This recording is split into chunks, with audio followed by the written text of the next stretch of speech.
Hey, Shalom, Akim, Shalom, Shalom, giving all praises, glory, and honor to Yahweh, Bashim, Yahushai, Bashim, and Kakwadash, double honors to the apostles and elders of Great Millstone for teaching us his truth, and salutations to the sincere Akim and Akwath. And listen, may the blessing of election be upon your house. My name is Raquai, back in here with another quick and Lord's will, as always, an edifying lesson.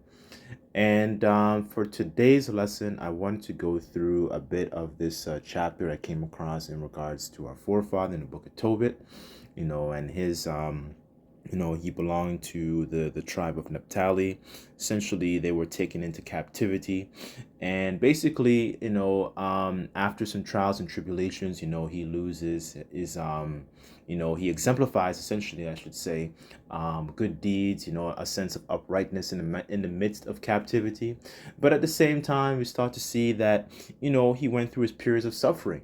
He went through the periods of, as he was burying the dead, and caring for Israelites that were less fortunate, you know, um, you start to see him suffering. So he lost his eyesight, right? And basically, we're at a point where we're like, you could take some parallels and actually apply it to yourself as well, because we're in the midst of captivity, being in Babylon the Great, also known as America, and understanding that we still have a sense of uprightness, to uphold, because this is the importance of knowing your history, right? And the scriptures say that the things that are written aforetime are written for our learning.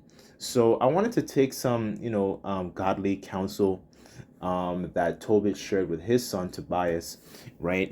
Even in the midst of captivity, we don't use it as essentially as an excuse to be niggers and, be unruly, be degenerate plants, of a strange vine, right? I guess I'll start off with this precept in Psalms.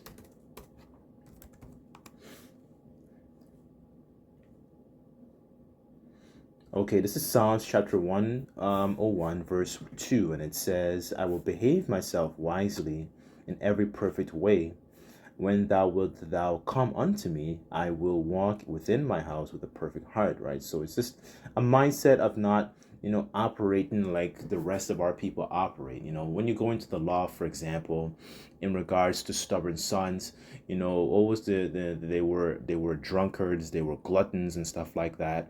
Then they would be taken out to the elders and stoned, right? So I'm saying that also to say that the mass majority of our people are stubborn children, and they're now facing and seeing the effects thereof of what happens to stubborn children, right? As opposed to our own people that will be doing and essentially issuing that judgment back in those days.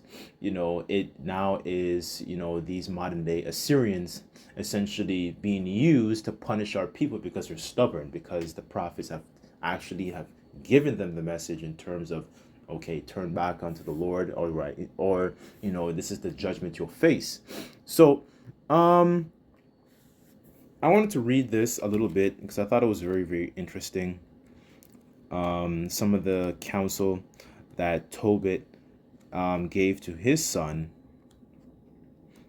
So I wanted to read this real quick. One second, let me just find it.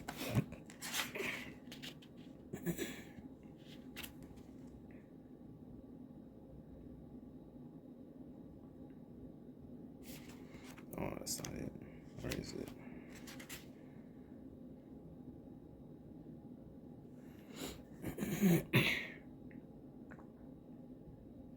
This is Tobit chapter 4, verse, I'll start at verse 13, and it says, Now therefore, my son, love thy brethren, and despise not thy heart thy brethren, the sons and daughters of thy people, in not taking a wife of them, for in pride is destruction and much trouble, and in lewdness is decay and great want.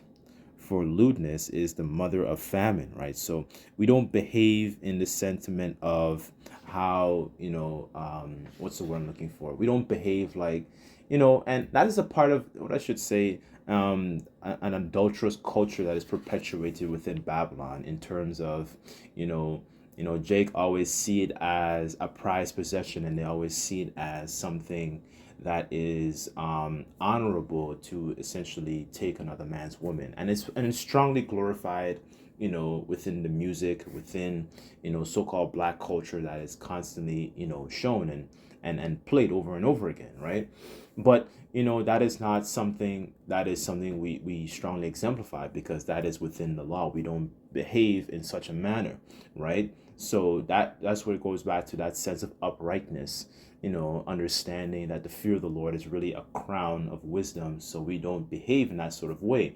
And a good example of that within our forefathers that actually strongly um, exemplified that fear of the Lord was our forefather Joseph, because he was faced within that similar situation, not necessarily in captivity, I should say, per se, but I guess you could say he was essentially as an overseer in the Pharaoh's house, and the Pharaoh's wife brought up a false accusation upon him, understanding that when she made her advances towards him, he understand and had a sense of uprightness in sentiment in denying her advances. And then eventually he essentially went through that period of suffering again, being falsely accused, right? So it shows a righteous suffering. It shows Joseph had a sense of uprightness, and still in the midst of, he's not sovereign, but the point is, he still maintained a certain level of integrity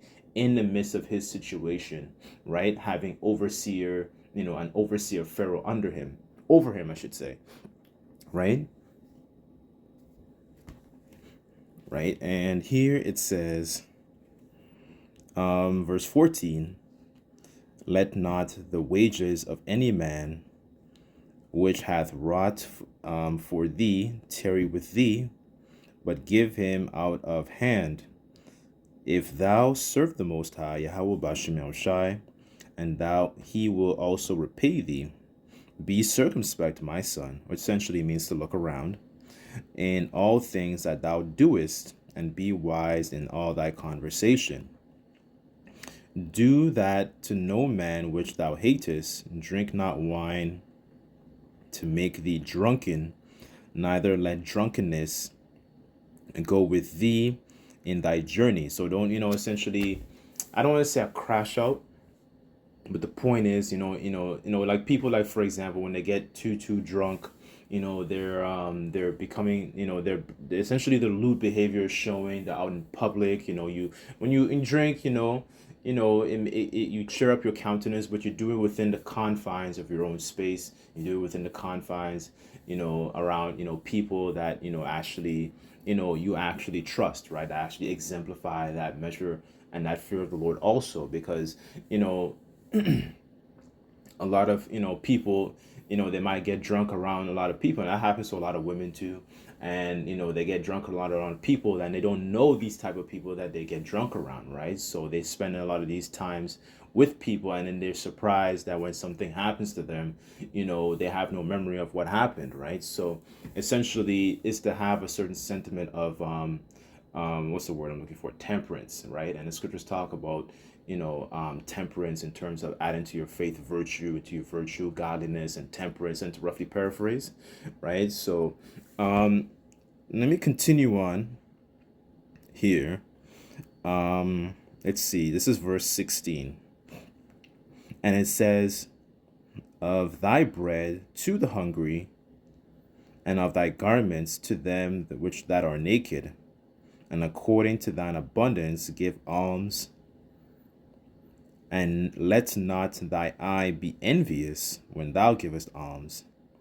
Pour out thy bread on the burial of the just, but give nothing to the wicked, right? So it's just essentially being mindful of who you give to as well, right? But then sometimes there'll be situations like, okay, you come across, homeless people. They might ask you, and being able to, like, I'll use myself as an example, situations where, okay, a homeless person might ask you for something or ask you for money. Typically what I've done in the past, not saying this to boast, I'm just saying as an example, I normally would just offer something, give them something to eat, right? In those situations, offer them something to drink, something to eat, maybe it's cold outside, offer them some tea or whatever for them to keep warm, right? you know but sometimes you can also be in situations where maybe a brother might need help, right? So those are essentially what's the word I'm looking for, opportunities to exemplify certain fruits of the spirit, right? Because the Lord can easily remember us just for the way we deal with one another, right? And Yahushua said that, and ye shall know that ye are my disciples by the way essentially you love and you treat each other, to roughly paraphrase, right? So these are all examples to actually exemplify certain fruits of the spirit, because we're not held to that high standard of the law, right? We can't keep all the laws 100%. So what do we have to do? We have to match a certain standard to how Yahushua conducted himself also, right? So I want to keep going down here. This is verse 18, and it says here, ask counsel of all that are wise, and despise not the counsel that is profitable. So let me just get that word profitable.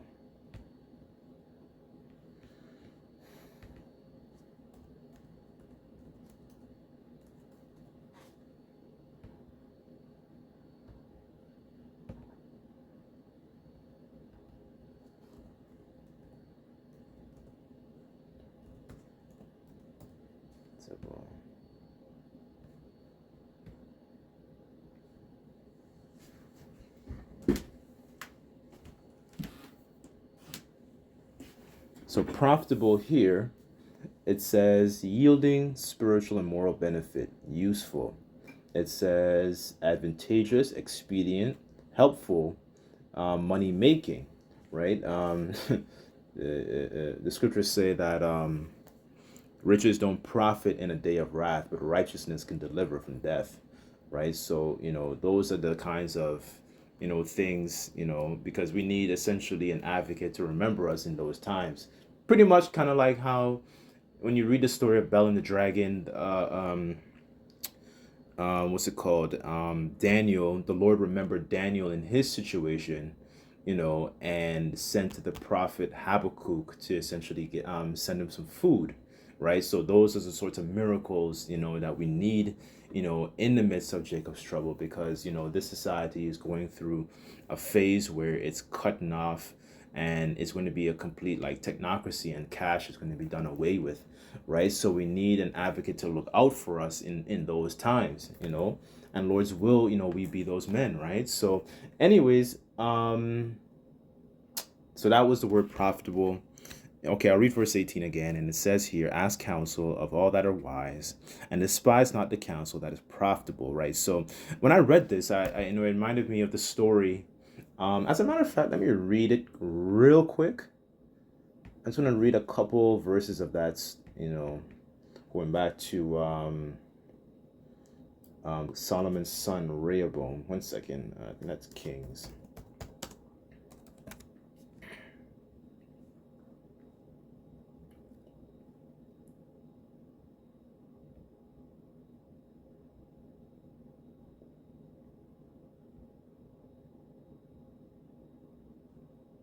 Okay, I'll read from verse 4 and I'll read down to 8. So this is 1 Kings 12, verse 4, and it says, thy father made our yoke grievous. Now therefore make the grievous service of thy father and his heavy yoke which is upon us lighter, and we will serve thee. And he said unto them, depart yet of 3 days, and come again to me. And the people departed. And King Rehoboam consulted with the old men that stood before Solomon, his father, while yet he lived, and said, how should ye advise that I may answer this people? And they spake unto him, saying, if thou wilt be a servant unto the people this day, and will serve them, answer them, and speak good words to them, and they will be thy servants forever, right? So essentially, okay, if you speak, and have, remain on good terms with them, they would continue to be thy servants, right? So, but here's the kicker. This is verse 8. But he forsook the counsel of the old men, and which he had given them, and consulted with the young men that were grown up with him. So essentially, let me talk to my pals, right? The guys that I grew up with, right? Man, to hell with these old guys. What are these old guys talking about? You feel me? Right? And then here it says, and consulted with the young men that grown up with him, and stood before him, and said unto them, What counsel give ye, what we may answer this people? And who have spoken to me, saying, Make the yoke which my father did put upon us lighter. So now he's counseling with these young men. This is what the young men said.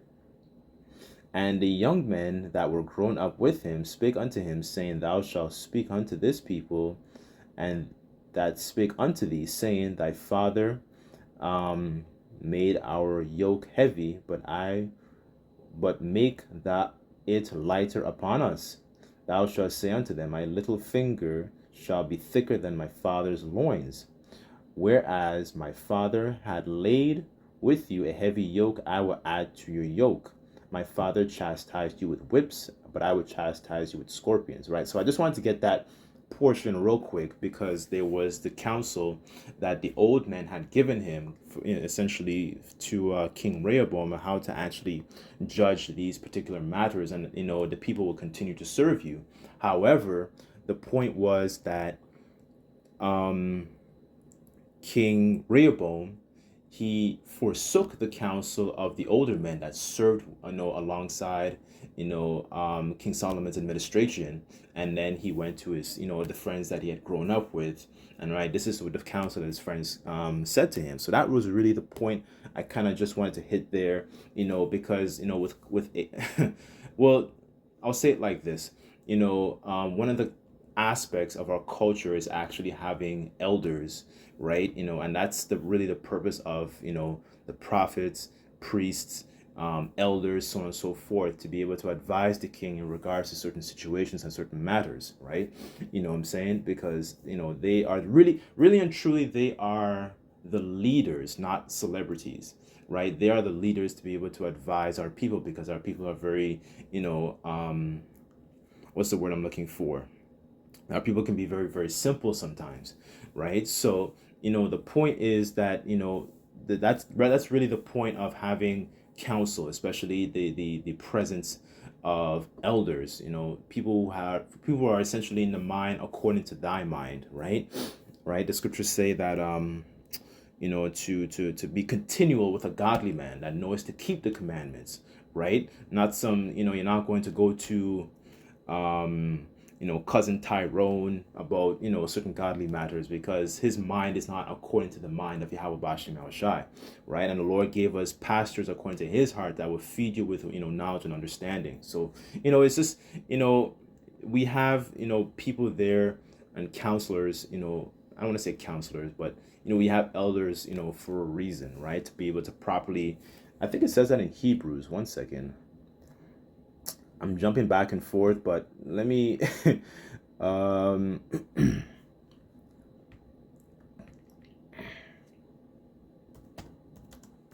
Hebrews, one second. Is it 17? One second.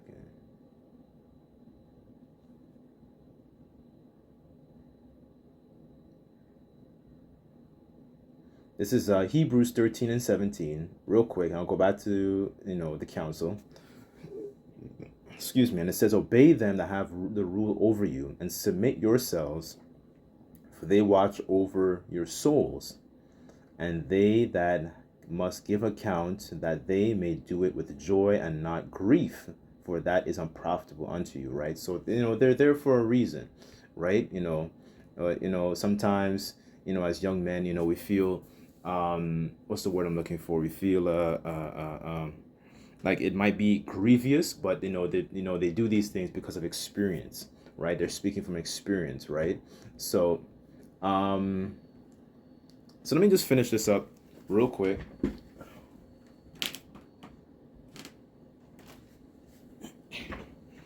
This is verse 19, Tobit chapter 4.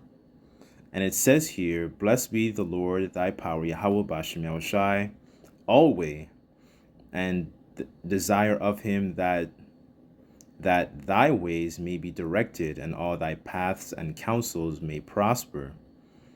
And it says, "For every nation hath not counsel, but the Lord Yahweh Bashem Yahushai himself giveth all good things, and he humbleth whom he will, as he will. Now therefore, my son, remember my commandments, and neither let them be put out of thy mind." Right? So that's pretty much very similar counsel to what Moses said in Deuteronomy. This is your counsel in the wisdom that, the other nation shall look to you, that what other nation actually has this, sort of, counsel, and guidance. Because remember, like, think about this, like the other nations don't, their counsel, comes from a lot of the idols that they worship, or their counsel really comes from their own understanding, their own so-called fragmented religions, right? Even like Islam, for as an example, is very, very fragmented because it borrows just couple tenets here and there,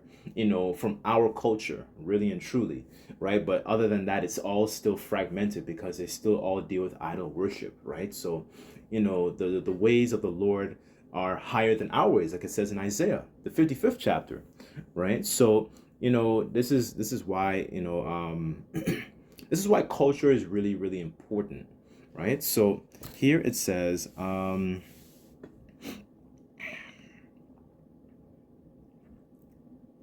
this is verse 20, and it says, "And now I signify this to they that may be committed 10 talents to Gabriel the son of Tobias at Rages in Media. And fear not, my son, that we are made poor, for thou hast much wealth, if thou fear the Most High." Wow, that's beautiful. "And depart from all sin, and to do that which is pleasing in thy sight." So essentially, the Lord's giving, Tobit is giving counsel, because in this period in time, Tobit is blind, right? So, he's probably thinking like, man, I'm probably going to go back to the spirit world soon, but, let me at least pass on these jewels onto my son while I still have some breath in my body. I'm just kind of internalize the story, right? Think about it. He's going through his midst of suffering. You see his son is growing up and becoming a man. Eventually, he's going to take on a wife and have his own children, right? But you can also take out these tenets, take out these little nuggets here and there to even apply to ourselves too. It's still actually in the midst of captivity, although the captivity was different, right? The idea is still the same, in understanding that, okay, because we're still being trained up as children, right? Because we came from a society that pushes a lot of Babylonian, Canaanite practices, right? That's why the scriptures say, "Come out of her, my people," right? Because mentally we always had these, we did things and partook in some ways that were not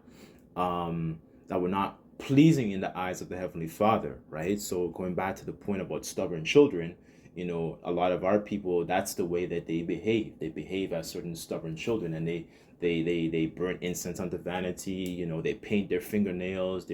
The men wear dresses. You know what I'm saying? The women are, they sleep around with a bunch of men, and so on and so forth, right? So they're essentially becoming a smoke in the Heavenly Father's nose, right? Not something pleasing in the Lord's sight, right? So, I kind of wanted to read that, because it really shows, back then, as much as, fathers are very important to the household, it shows that the importance of spiritual nuggets, that this is what, fathers gave to their sons back in these ancient times, right? It wasn't just limited to just about strictly finances and money.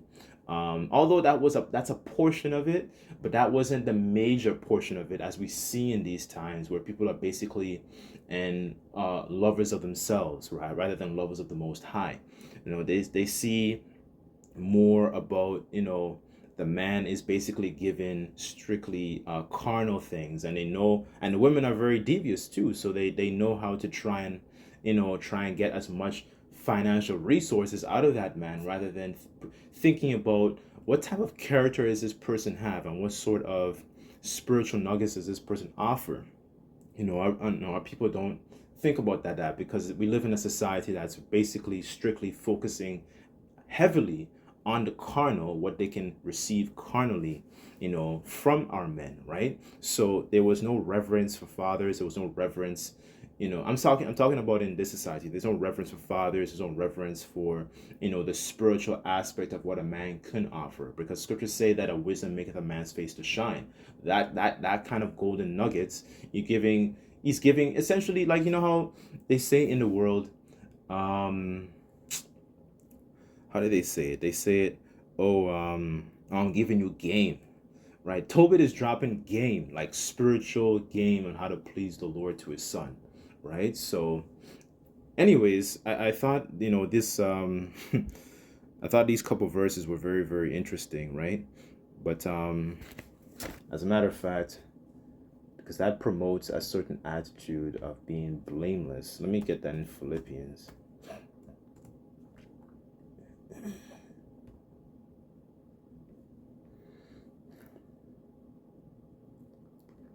This is Philippians 2:15, and it says that ye may be blameless and harmless as sons of the Most High, without rebuke, in the midst of a crooked and perverse nation, whom ye shine as lights in the world, right? So we don't, that is what makes us blameless, right? Of course, you're still going to be chastised, but we uphold a certain sentiment of integrity because we follow the ways of Yahweh Bashim Yahushai, right? So, anyways, I thought I would just, discuss this real quick. I thought it was very good,